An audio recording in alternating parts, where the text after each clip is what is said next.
Well, last night we saw All Elite Wrestling's third ever pay-per-view event, Fight for the Fallen. There were some good things with it, but there were also some things that really kind of irritated me. So let's go ahead and get into it. Welcome to my first ever All Elite Wrestling review, with a show aptly titled All Elite Review. Let's get into it.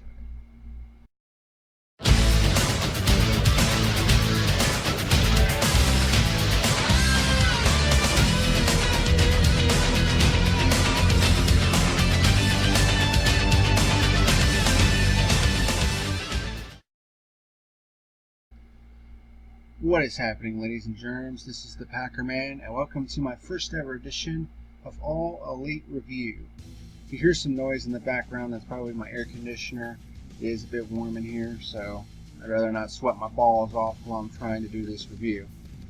But today, I know I probably should have started this back at Double or Nothing, but I just hadn't had the time. But I will eventually do reviews for both Double or Nothing and Fyter Fest. So like I said, I've been really busy lately.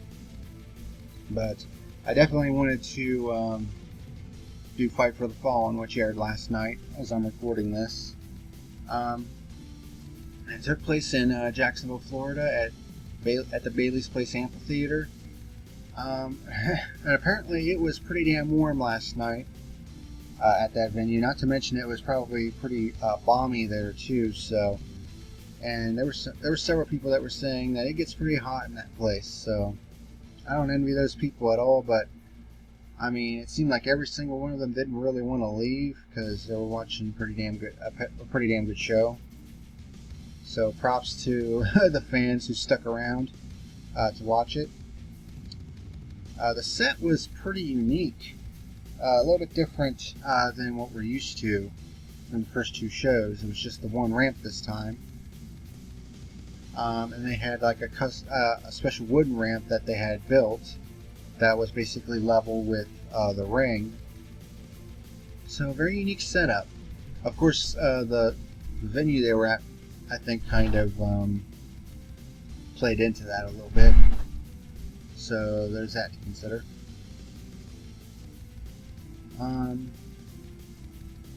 So we had 7 total matches on this card, 7 total matches on the main card, 2 on the pre-show, so 9 in total. This show went for over 4 hours. It's just like, geez Louise, man. But some of these matches went for quite a while. I mean, there were a couple that went over 20 minutes. So, you know, the performers tonight really had a lot of had some ample time to show their craft here tonight, or in this pay-per-view. And while there were some good things that happened on this show, there were some things that kind of pissed me off. So let's go ahead and get into it. First match on the pre-show, the buy-in, as it's known as. We have the Librarian, well, one of them, Peter Avalon versus Sonny Kiss. I'm going to be completely honest here. My expectations for this match were low as fuck. Because first of all, the Librarian gimmick, I mean, I think it's intended to be, you know, a terrible gimmick. But I just can't get behind it. It's just a really boring gimmick, and it's obviously done to get some cheap heat. And the Sonny Kiss character is just way too feminine for me. It's just not my cup of tea. I mean, the dude is athletic as all hell and can pull off some pretty cool moves. Don't get me wrong, but it's just the character is just. It's cringe bait. I can't get into something like that. So not my cup of tea. But he did pull some moves that were pretty cool. So, but some of the stuff he did during the match, like the gyrating and the twerking and shit, is like I don't want to see that shit on my TV, or in this case on my computer screen. That's not what I want to see with my pro wrestling. But anywho, some of the highlights from this match: Sunny Kiss with Frankensteiner, Sunny Kiss with a split leg arm drag, which was actually pretty cool. Sunny Kiss with a triple back handspring and then turns it into a slap. I mean, it would have been much cooler if he would have went for the back elbow or like a flying elbow smash or something like that. But the slap was just, what the fuck, man. I mean, if you're going to, do strikes, I'd prefer if he didn't hit like a little girl. That's just me. Avalon hit a low super kick on Sunny Kiss, and he also hit him with a crescent kick, which was pretty cool. And he also hit him with a couple of drop kicks. So Peter Avalon actually looked pretty good in this match. It's like, damn, he's actually got some nice wrestling chops. Kiss hits a nice exploder. I mean, that was a nice exploder. The standing moonsault, or the twerk saw as he likes to call it, could do without the twerking.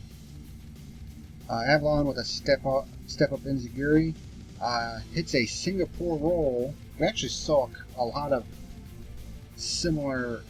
We saw a lot of moves that were used by a lot of different wrestlers in this pay-per-view. The Singapore roll was definitely one of them. Avalon jumped up to the middle rope but missed the moonsault. And then Kiss hits the Kiss Is It split leg drop off the middle rope for the 3 count in the win. Didn't look exactly clean, but, But, yeah, Sunny Kiss gets the win. Whatever. This match was actually a lot better than I thought it was going to be.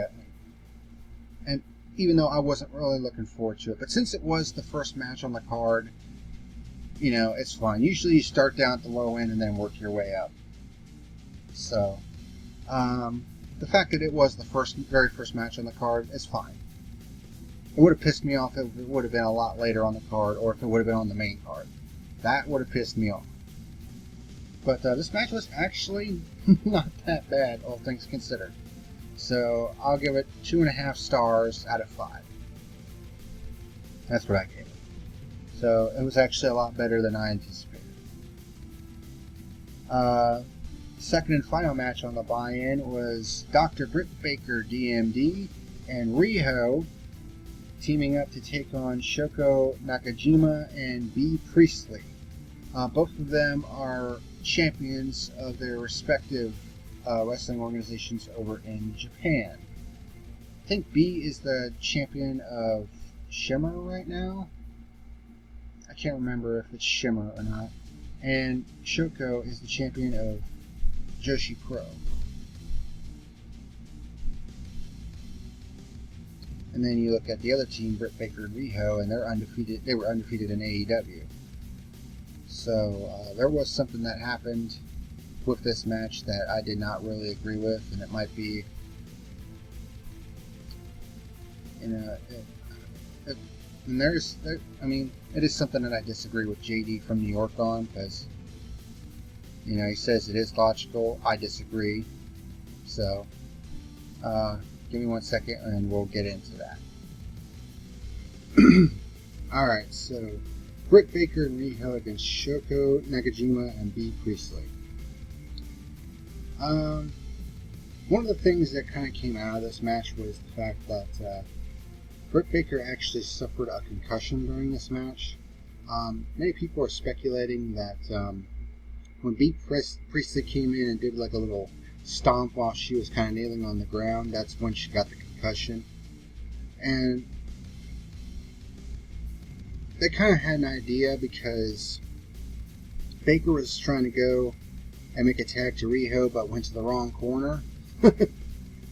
So I thought that was just an innocent little mistake, but apparently she was really disoriented after getting that kick to the head, so that's probably where she got the concussion from, which is unfortunate because Baker is one of the top women's wrestlers in the AEW, and is probably going to be a fixture in the world title picture, which is something I'm going to be getting into in a bit. But some of the highlights from this match, and there were quite a few of them. Riho with a diving crossbody onto B. Presley, I believe it was. B's arm stomp on Riho. Shoko with a somersault neck breaker. Britt Baker hit a flying neck breaker on Shoko. Shoko hit an inverted double shot, which was basically had her in Britt Baker in an inverted chancery. Did a knee smash and then a neck breaker combo. Shoko's missile drop kick was nice. Riho with a roll through into a double stomp. That was something that she and Yuka kind of botched at Fyter Fest a little bit, but this one was nice and pretty nice to look at. Riho with Riho's head scissors takedown was pretty nice. Britt Baker's sling blade on B. Priestley was nice. Shoko's snapmare driver was pretty good. B. Priestley with a flying double knee strike on Britt Baker. Baker with a super kick.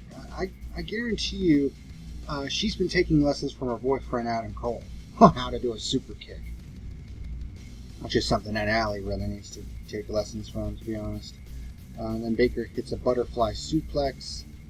Priestley hits a regal plex, which is a shoulder capture suplex, with a pin combo on Britt Baker for a 2 count. Shoko hits a senton splash. Riho hits a couple of knee strikes in this match. I really love the knee strike. She hits another double stomp. Baker hits a DDT. I believe it was on Priestley, I can't remember. Riho does a knee strike on Shoko into a Northern Lights suplex. Basically used one of Shoko's finishing moves on her. And then Riho hits the coup de grace, the flying double stomp off the top rope. Really, that should have been the match right there, but Shoko kicked out. Shoko hits kind of an inverted neck breaker, kind of a falling lariat, and then a double arm DDT on Riho. And then to finish this match was Shoko hitting a Hurricane Rana and keeping Riho down for the 3 count and the win. This kind of pissed me off for a couple reasons. First off, Riho managed to pin Nyla Rose with a nice roll-up at Fyter Fest. She's taken backdrop drivers from Asha Kong and a flying knee drop from Nyla Rose, and she gets put down with a Hurricane Rana. That makes no fucking sense whatsoever. Second of all, I think AEW fucked this one up by having B. Priestley and Shoko Nakajima go over. You know, and JD was like, yeah, well, the champions went over. It's logic, people. Yeah, well, guess what, JD? I don't fucking agree. And you might say, well, if you don't agree, you're wrong. Fuck you. Okay? This is my fucking opinion, and I'm allowed to have a goddamn opinion. So fuck you on that one. But I honestly think they fucked this up, because if you had Riho and Britt Baker win, they're still undefeated. They still have their marquee victories. And you basically have 2 clear-cut contenders for the AEW Women's World Championship.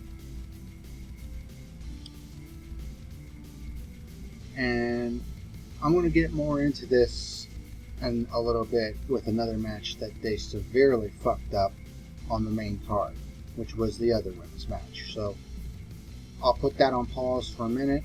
We'll come back to that after I go through that match. But overall, this match was actually pretty solid.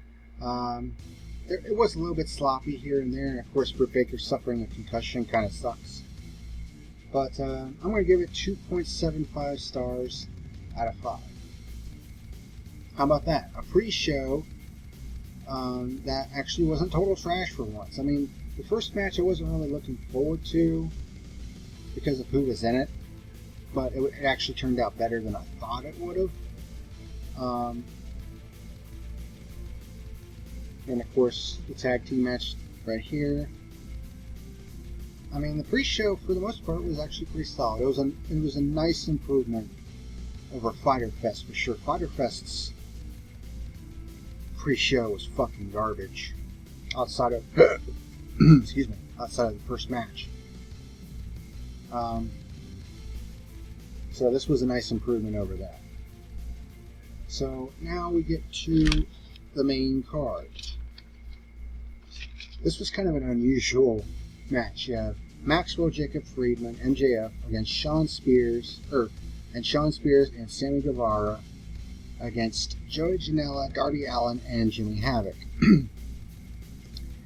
And there were a couple of interwoven storylines into this, and this is one of the great things about AEW that's really setting it apart from WWE right now.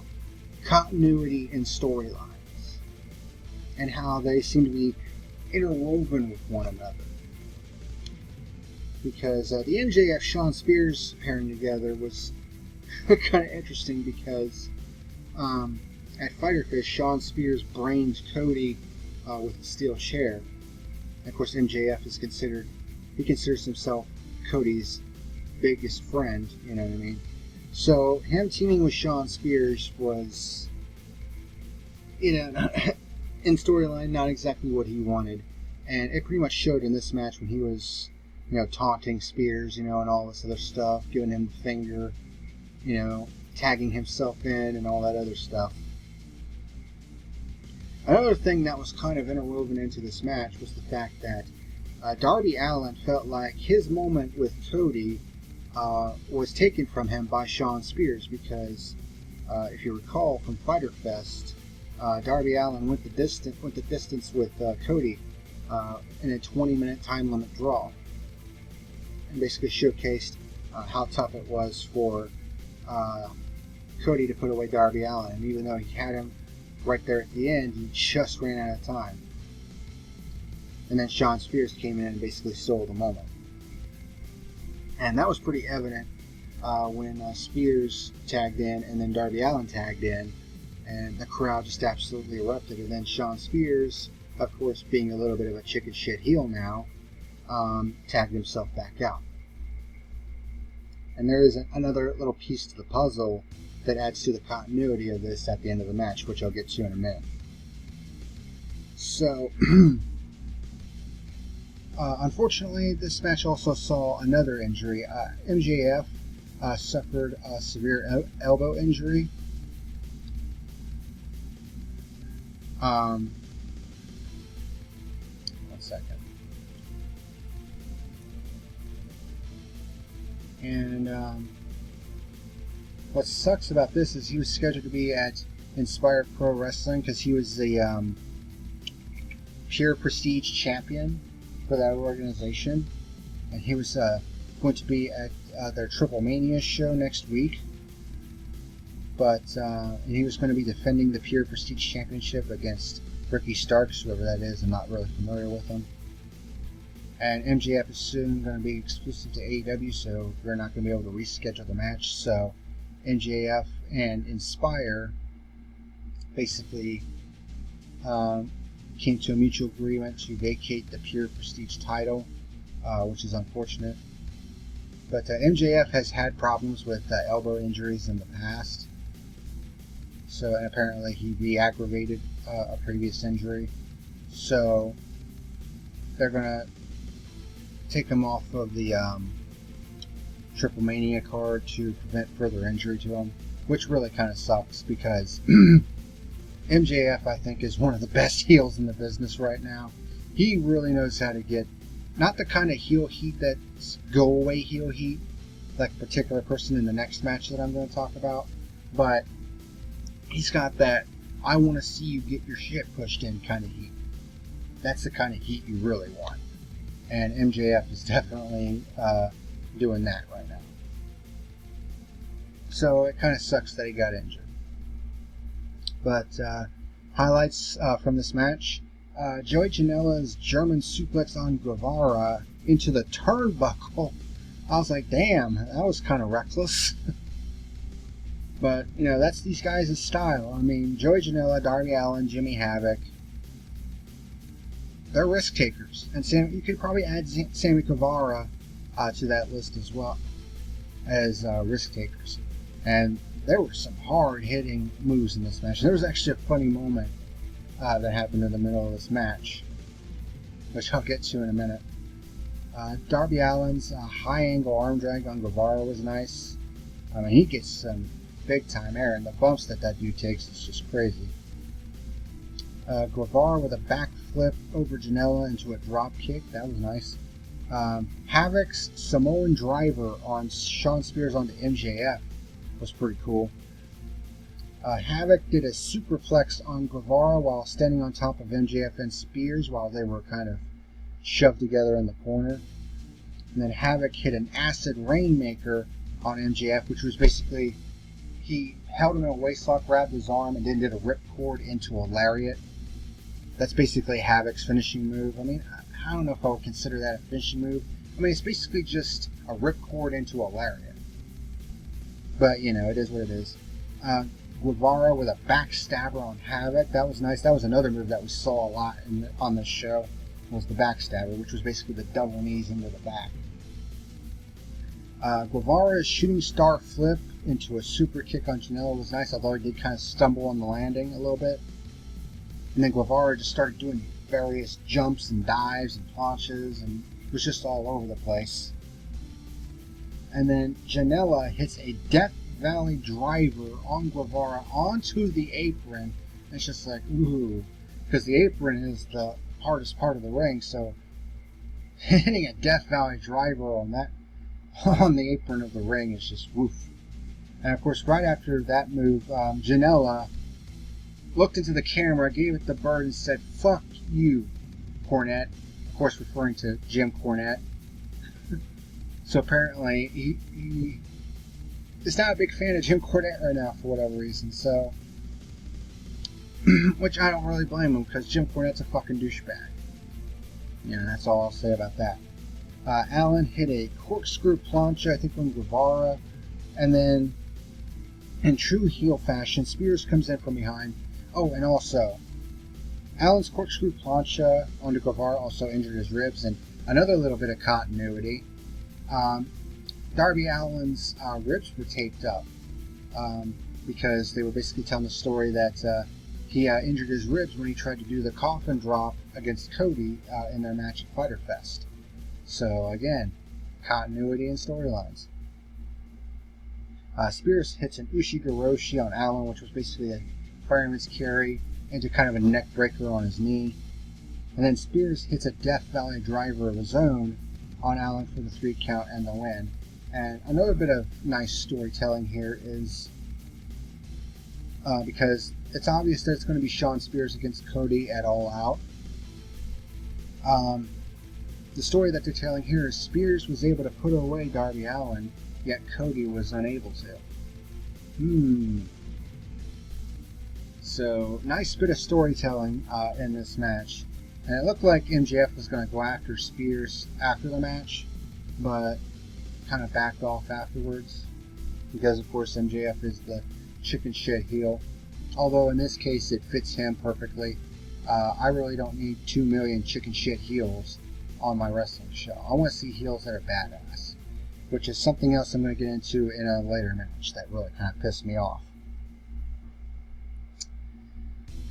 Next up is without a doubt the worst match of the night. This match really fucking pissed me off on so many levels. Ali versus Brandy Rhodes. This match sucked a big, giant bag full of dicks. And it wasn't because of Ali. Ali at Fyter Fest definitely looked green as shit. Some of the moves were sloppy against Leva Bates in that one. But she actually carried the load in this match for sure.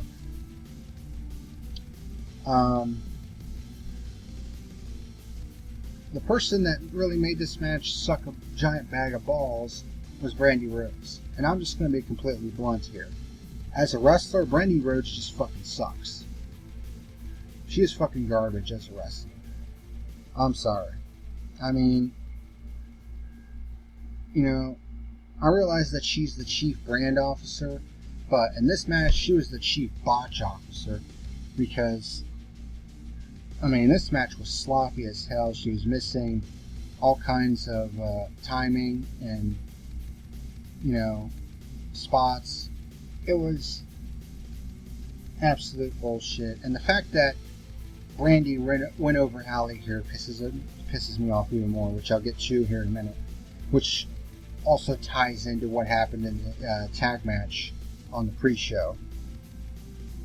But, I mean, it started out with this video package of Brandy, you know, basically, you know, showing some emotions and how she's trying to quash her inner demons about, you know, becoming a professional wrestler and all that stuff, which was actually pretty convincing, you know. And when Allie and Brandy was out in the ring, they shook hands, but when Brandy held on to Allie's hand, all of a sudden you hear someone's music hit, and out comes Awesome Kong.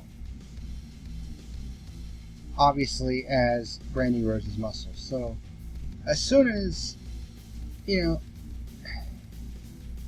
I mean, I realize that there's some storytelling here, but I'm going to be completely honest here.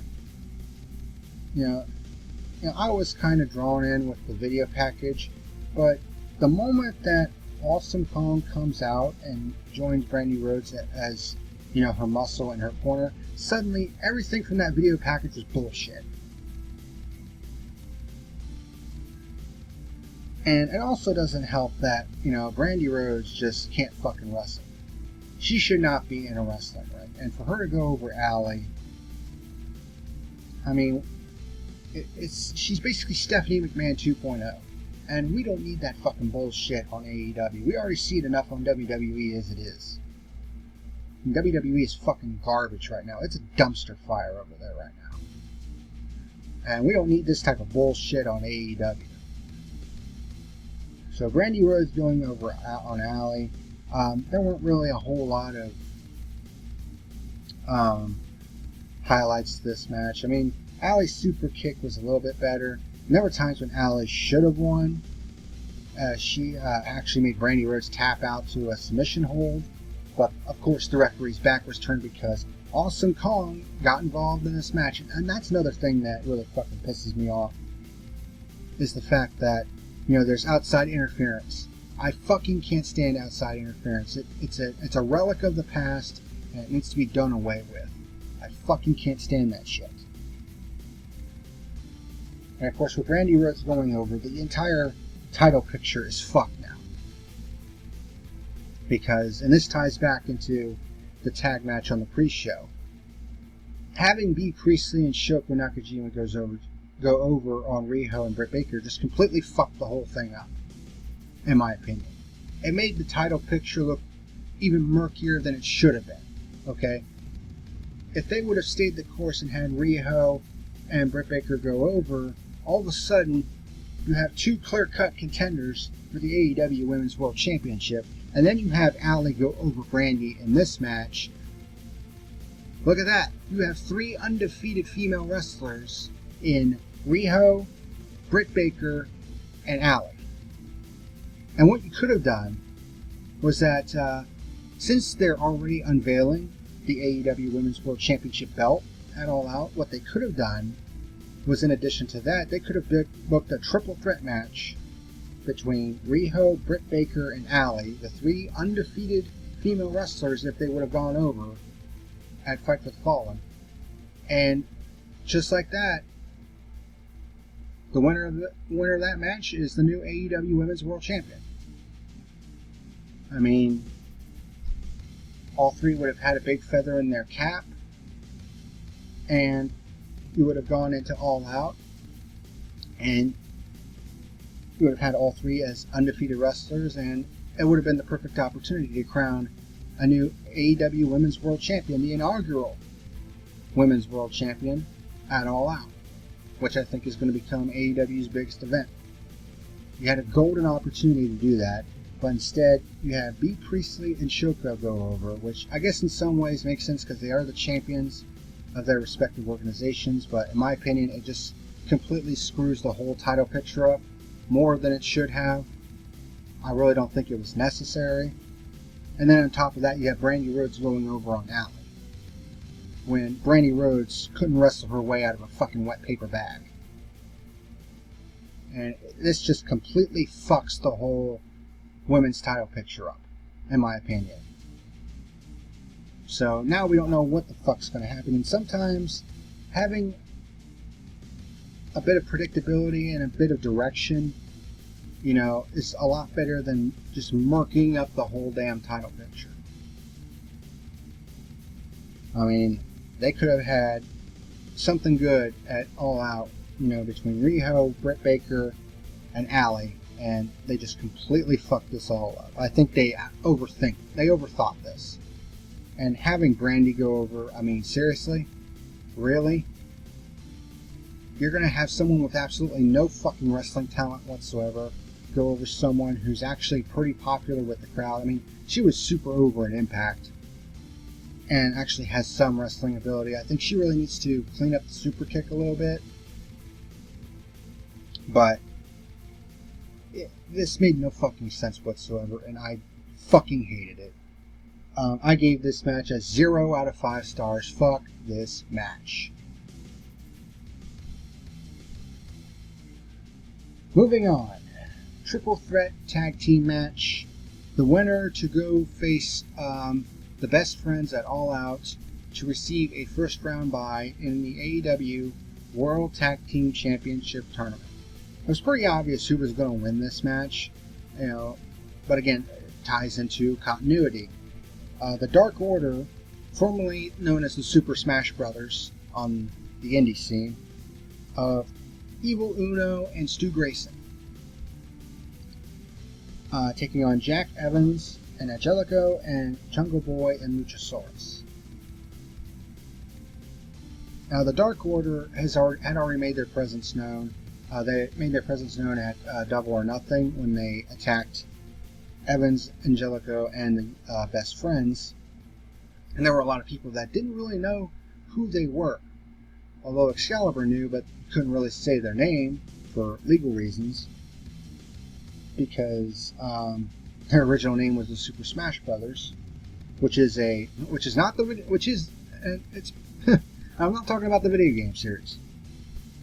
Although their personas are based on, you know, the fact that they love video games, because before Evil Uno became Evil Uno, he was known as Player Uno.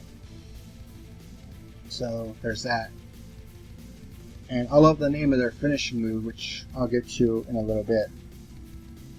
But it was pretty obvious that Dark Order was going to go over because they attacked the Best Friends at Double or Nothing, and after the Best Friends won their triple threat tag team match at Butterfest, the Dark Order came on the big Titantron and basically said, yeah, you're going to be our first victims, basically. So you knew they were going to go over in this match. What really pissed me off about this, though, was, you know, Stu Grayson looked like a total badass in this match. Evil Uno, on the other hand, there were times when he looked like a pathetic pussy. You know, running away from Luchasaurus a couple of times and all that stuff. It's like, are you kidding me? I mean, after all, you know, he basically has, you know, his minions, you know, form a human throne. He basically looks like, you know, a badass in that way. And then during this match, you know, you have him running away from people like he's a pathetic fucking pussy. Like, what is that shit? You know, you're supposed to have someone who has the name of Evil Uno, you know, be a badass, not a fucking chicken shit heel. Leave that shit for people like MJF. That part of it really pissed me off. Of course, the super over team was Jungle Boy and Luchasaurus. I mean, it's a very unlikely pairing, but they went with the tagline, "A boy and his dinosaur," and I'm pretty sure that this was not the intention going in, but I mean, this team is super over with the crowd right now. I mean, it's insane how over Luchasaurus and Jungle Boy are. And Luchasaurus, for a man his size to be doing some of the shit that he is doing, I mean, doing kip-ups and fucking moonsaults and roundhouse kicks and all that shit, it's like, damn, this guy's got some... He's got some wrestling chops. And then you look at Jungle Boy. I mean, the moves that this guy can pull off is crazy as hell. So, it wouldn't really surprise me if Jungle Boy and Luchasaurus win the tag team title tournament. But we'll see. Highlights of this match. Grayson's neck trap suplex on Evans was nice. And he did a spinning Uranagi on Angelico. Jungle Boy did a Frankensteiner on Evil Uno. Grayson did a Swanton Bomb on Jungle Boy on the apron. And then Evil Uno would do a similar one on Jungle Boy. And Evil Uno is not exactly a small guy. He's definitely got some pounds packing. Jungle Boy hit a slingshot spear on Evil Uno. That was nice. Luchasaurus' chokeslam on Jack Evans onto Angelico was nice. He also hit that roundhouse kick, or the tail whip as it's known as. Jungle Boy's moonsault onto Evans and Angelico with assistance from Luchasaurus. Evans and Angelico did a double stomp back suplex combo on Jungle Boy. And then Evans had an assisted 450 splash on Jungle Boy, where Angelico would grab Evans' foot and then basically lift him up into a 450. That was nice. And then Luchasaurus and Jungle Boy hit what started as a back suplex from Luchasaurus, but then Luchasaurus launches Jack Evans into the air, and Jungle Boy comes down perfectly in sync in a sit-out powerbomb. I don't know what the hell they call that, but damn was that nice. I was like, that was completely in sync, and it just looked so beautiful. Of course, Evil Uno injected himself a lot in this match, breaking up pinfalls left and right. The finish saw Evil Uno hitting a cannonball splash on Luchasaurus, while Stu Grayson hit a 450 splash on Jungle Boy. And then the Dark Order hit their tag team finishing maneuver they call the Fatality. Obviously a reference to Mortal Kombat. Of course, like I said, their personalities stem from the fact that they like video games, so I think it would make sense for their move to be called the Fatality, which is a Gory Bomb Diamond Dust combo that they do. And didn't really hit it super clean this time around, but it's obviously a devastating finisher, and it looks devastating. And I love the name of it, the Fatality. That is, I just love it, and it looks nice. And they got the 3 count for the win. It was obvious that they were going to go over to set up the match against the best friends at All Out for the first round bye in the championship tournament. This was a very nice match. I gave it 4 stars out of 5. Moving on to the next match. Super Bad, Kip Sabian against Hangman Adam Page. This one went almost the distance of 20 minutes. And of course, Hangman Page is in the AEW World Championship match at All Out against Chris Jericho. So a lot of storytelling from Page on this one, saying that the knee is still not completely healed. And Kip Sabian basically trying to prove that he can hang with the championship contenders. So, highlights of this match. Sabian's flying enziguri was nice. He did a tope con hilo, and then also a coup de grace, which looked really stiff. Page did a standing shooting star press. That was pretty nice. Sabian with a springboard tornado DDT. At some point, Sabian cut himself on his left elbow, and looked like a pretty significant one, too. So there was some color that was spilled from this match, during the match and afterwards, which we'll get to in a minute. Sabian with a running knee strike while Page was sitting on the ground. Page with an overhead belly-to-belly suplex, which Sabian almost didn't get all the way over before landing on his head, but that was still a nice move. Page with a Singapore roll. Second time we've seen that. Page with a back suplex onto the apron. Ouch.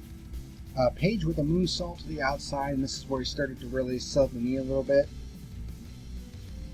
And one of the crazier moves of the night, Page with a powerbomb launching Sabian onto the wooden ramp. And the thud was so loud, it was just like, oh, damn. Guarantee you that hurt a little bit. Page hits an avalanche swinging neckbreaker off the top rope. That was nice. And you would have thought that that would have ended the match, but Sabian kicked out. Sabian with a dragon screw in the ropes on the bad leg. Sabian hits a Hurricane Rana, and then they started going into like pen attempts. Another move that Page hit, actually, that was pretty nice, was the discus lariat. He didn't go for the buckshot lariat, which is where he stands on the apron, does a somersault into the ring into the lariat. Didn't do that one tonight. And then during the roll-up attempts, Page was able to get Kip Sabian up and hits the Deadeye belly-to-back driver on Kip Sabian for the 3 count in the win with less than a minute remaining in the match. So Hangman Page continues his winning ways. He's still undefeated. Obviously, he was going to be because, I mean, he's in the world title picture. And then afterwards, one of the Dark Order's minions came out, although it was pretty obvious who it was when he started attacking Adam Page. And then, of course, it was confirmed when he hit the code breaker. And I gotta tell you something. That was one stiff-ass code breaker. And you could obviously see it was stiff because it gave Page like a black eye right here and it busted him open above the head. I mean, that was a stiff as all hell code breaker. I mean, I don't know if that was intended or not. I don't think it was, because that was a hard bust open on Page right there. And it was instantaneous, basically. And then, of course, Jericho pulls off the mask and kind of just, you know, has this shit-eating jackal-like grin to the crowd. You know, and it was obvious that, and he was going to be there anyways because he was given a live mic, so to speak. And him attacking Adam Page, of course, you know, you knew he was going to do that because, again, world title picture. This match was definitely a bit slow at times, but it was there's some very good storytelling though. So I gave this match 3.5 out of 5 stars. Excuse me. Next up is SCU, Frankie Kazarian and Scorpio Sky against the Lucha Brothers of Rey Fenix and Pentagon Jr. One of the things that I didn't like about this match was the fact that there was just way too much showboating and, you know, taunting going on at the beginning of this match, particularly with Scorpio Sky and Pentagon Jr. There was just way too much of that, you know, shit going on, and it's just like, dude, just get to the fucking wrestling. You know, I mean, I know some people like that stuff, but I was just sitting here like this. Like, just waiting for the match to get going. I mean, I'm sorry, I just find that to be boring as shit. But highlights of this match, Pentagon super kick on a handstanding Scorpio Sky. Kazarian with a crossbody on the Lucha Brothers on the ramp. Christopher Daniels got involved in this match. Again, outside interference, fuck off. Rey Fenix with a springboard roundhouse kick on Kazarian. I really love that move. Phoenix's double cutter on SCU was nice. SCU with an double team avalanche DDT on Phoenix. That was nice. Phoenix's double stomp. Lucha Brothers with a super kick party on Kazarian. Kazarian hip tossed Phoenix back into the ring after that crossbody. And then Kazarian with a springboard leg drop on Phoenix. That was nice looking. Kazarian's stalling low drop kick in the corner on Phoenix, where he basically runs at him, jumps up, races himself on the top rope, and then swings down with a drop kick. Phoenix's super kick on Kazarian was stiff as shit. Pentagon with a nice sling blade on both of SCU, and then hit super kicks on both of them. And then Lucha Brothers with a super kick and then back roundhouse combo on Scorpio Sky. Pentagon hit a coup de grace flying double stomp on Scorpio Sky. There seemed to be a miscalculation when Pentagon was setting up for a pump handle driver, and Phoenix was trying to get ready for a running splash on Kazarian, but there seemed to be some slight miscommunication, and you could see a little bit of frustration on Phoenix's face when he realized that Kazarian was kind of out of position. So instead of doing a instead of doing a running dive, he basically ran to the ropes and slingshot it over, while Pentagon hit a pump handle driver on Scorpio Sky for a 2 count. Kazarian with a German suplex on Phoenix, which was nice. And then he hits a backstabber. So, we've seen that move again.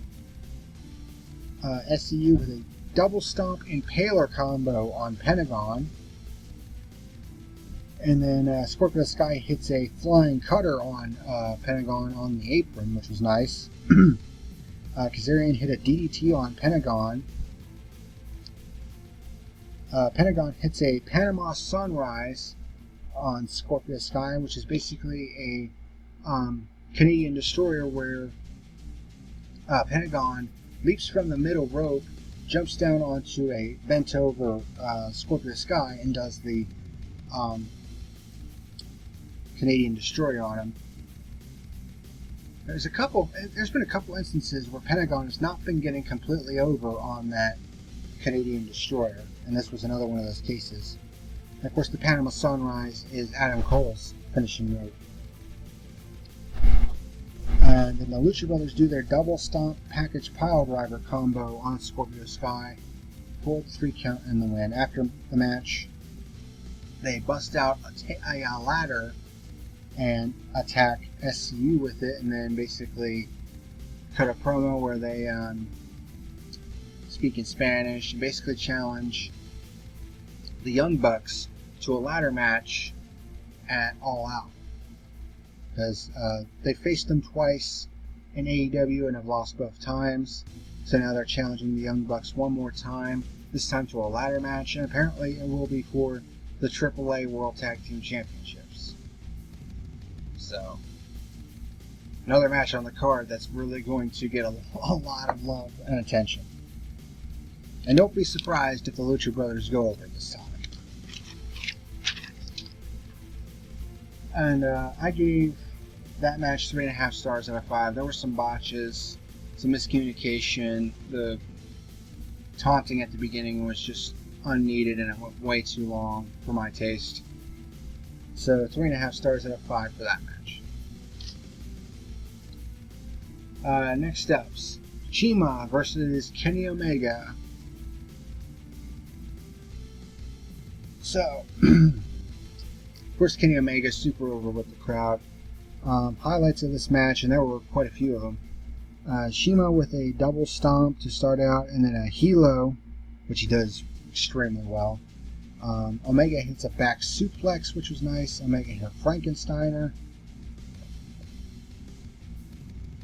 Shima hit a Kamanguri, which is basically a leaping Enziguri, which caught Omega right in the face, and immediately the commentary was like, oh my god, did he get a broken nose once again?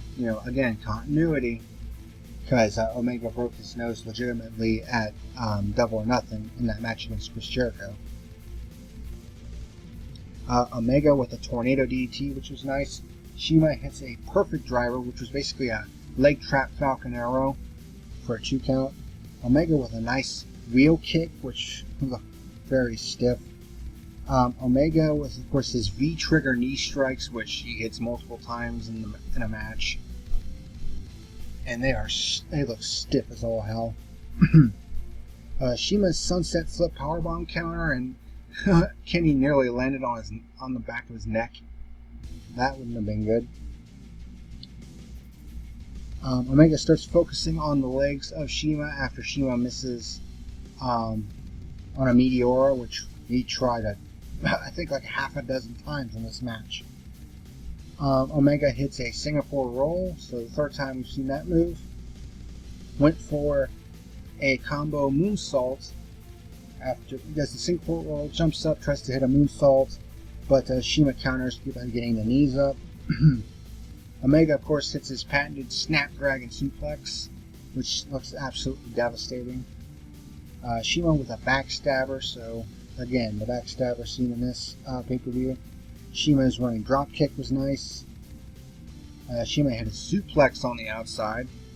And then one of the big moments of the match was when Shima set Kenny Omega up on the timekeeper's table, climbed up onto the stage where the fans were, and then hits a Meteora from the stage onto Kenny Omega on the timekeeper's table.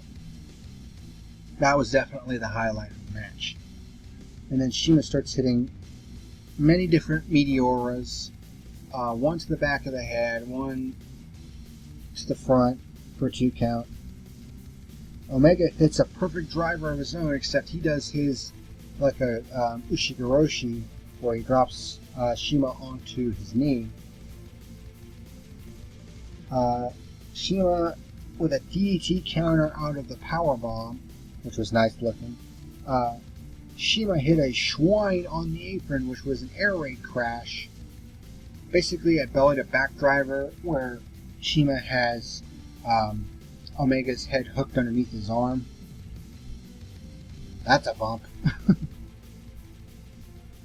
And the two get into basically a slap and punch contest. Omega hits a Tiger Driver 98, or what I like to call a true Tiger Driver, which is basically a double underhook into a Pyro Driver for a 2 count. Shima rolled him up for a 2 count, but then Omega hits one more V-trigger, and then his patented one-winged angel. His single leg electric chair driver for the 3 count and the win. And this was obviously a much needed win for Omega because he hadn't won in singles competition. But now he has 2 wins in AEW, so you have to figure he's going to be in the world title picture before too long. This was a nice match. I didn't really see any botches in this match. It was definitely a kind of a steady pace that they went at, and this match went on way long. And it had a 30-minute time limit, and it went past the 20-minute mark. And this was one hell of a match. I enjoyed it. I gave it 4 stars out of 5. Then afterwards we had the Chris Jericho live mic segment, and props to him for having his full garb on, the leather jacket and everything, in that friggin' heat. Basically went into a spiel about how if it wasn't for him, then AEW wouldn't exist and all this other shit. Just basically doing heel shit. Basically called Adam Page a bitch, and Page basically ran out and started attacking him. A lot of people came out, referees and wrestlers came out to pull Page off of Jericho, and Page decked a couple of people, including a referee, which was pretty crazy. Jericho started throwing people out of the ring as well, so these two were just basically going at it. And then Jericho almost went at this one fat dude at ringside who seems to be at the NXT events as well. So basically a super fan of wrestling. And you could see the results from the code breaker from earlier. So that was, it looked pretty nasty. But yeah, that match I think is going to be one hell of a match for the AEW World Title. And then we finally get to our main event of the evening. The Brotherhood, Cody and Dustin Rhodes against the Young Bucks in the main event.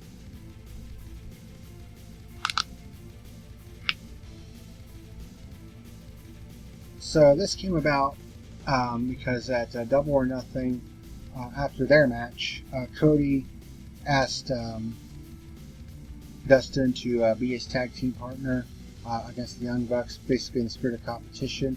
The Young Bucks, on being the Elite, basically mocked their little emotional moment, which pissed Dustin off for sure.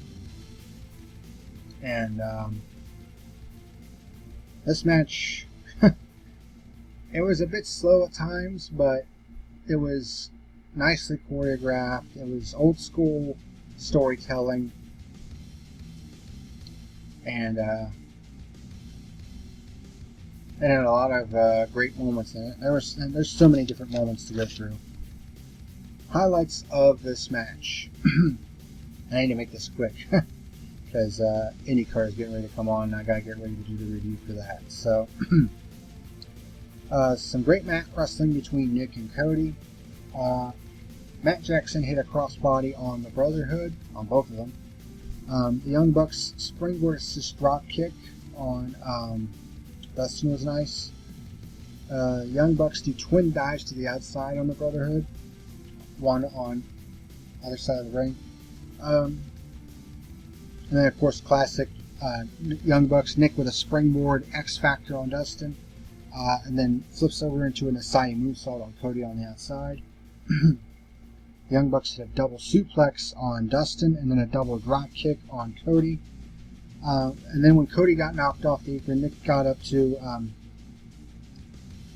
the Brotherhood side of the ring and basically was reaching in and asking Dustin to tag in. And oh yeah, Dustin tagged him all right. He tagged him with a right hand. I thought that was funny. Dustin with a spinning crossbody off the top rope, basically like a crescent salt, onto both of the Young Bucks. Cody with a nice dragon screw on Nick Jackson, and then a release suplex on Matt, basically like a crash landing type suplex. And then Cody hits a moonsault on Nick, who is actually standing for this one. Cody hits kind of like a slingshot spear on Matt on the ramp. That was nice. And then Cody hits an inverted superplex on Matt Jackson. I love the inverted suplex. And so for Cody to use the inverted superplex, I mean, that looked very nice. Matt launched himself into the ring post, was basically going for a shoulder block in the corner on Cody. But Cody leaped out of the way, and Matt basically launched himself into the ring post. And a little bit of continuity. Because at Double or Nothing, he was selling an injured arm after Pentagon's arm breaker, and I think it might have been the same arm that he quote unquote injured here on the ring post. So, continuity. What a concept. Let's see here. So Cody hits it. So they basically start working on Matt's arm. Brotherhood does, sensing weakness. Cody hits an arm triangle on Matt, but then Matt hits a Northern Lights suplex on Cody, but then Cody reverses it into a Fujiwara armbar. Nicely done. Man, I need a drink.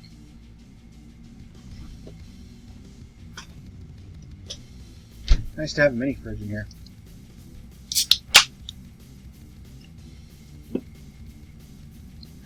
That's better. Alright. Matt counters Cody with a backdrop onto the ramp. That had to hurt. Matt with a spear on Cody. And then he tags Nick in. Nick starts doing old Jeet Kune Do on Cody, doing all these different punches and kicks, including a tornado kick. That was nice. I really love the tornado kick when that's done. It looks really nice. Nick, of course, performs his lariat bulldog combo, which looked absolutely nice. Nick does a double stomp on Dustin, and he transitions that into a backstabber on Cody after he super kicked Cody's legs out from under him when Cody was up on the middle rope. and that basically hung Cody on the ropes. And he does a backstabber on Cody when he was kind of tied up in the ropes. So I think this is like the third or fourth time we've seen the backstabber, but not in a combo move like that. That was pretty cool. The Young Bucks do a sunset flip into the cease and desist double sharpshooter on the Brotherhood, but the Brotherhood counter out of it and go into twin figure 4 leg locks. So lots of good submissions in this one. And then everybody hits each other with lariats, knocks all 4 of them down. Dustin does dual power slams on the Young Bucks, one after the other. Dustin does, and then this was a nice little combo by the Brotherhood. Dustin hits a somersault plancha off of the apron on the mat while Cody jumps up onto the top rope and dives onto Nick on the outside. That was pretty cool. Matt hits a super kick on Dustin. And then as they are setting up for the Meltzer driver, Nick jumps up to the top rope to do the somersault version of the move, but Cody counters with a disaster kick on Nick, although it looked more like a knee strike, and I was like, damn, it actually looked like it hit Nick in the forehead, and then he hits a disaster kick on Matt. That was nice. That was a nice spot. Then the Brotherhood do an elevated double team crossroads for a 2 count. Nick does a swanton bomb onto them to break up the 3 count. Then the Brotherhood do twin power slams after Cody accidentally elbows the referee.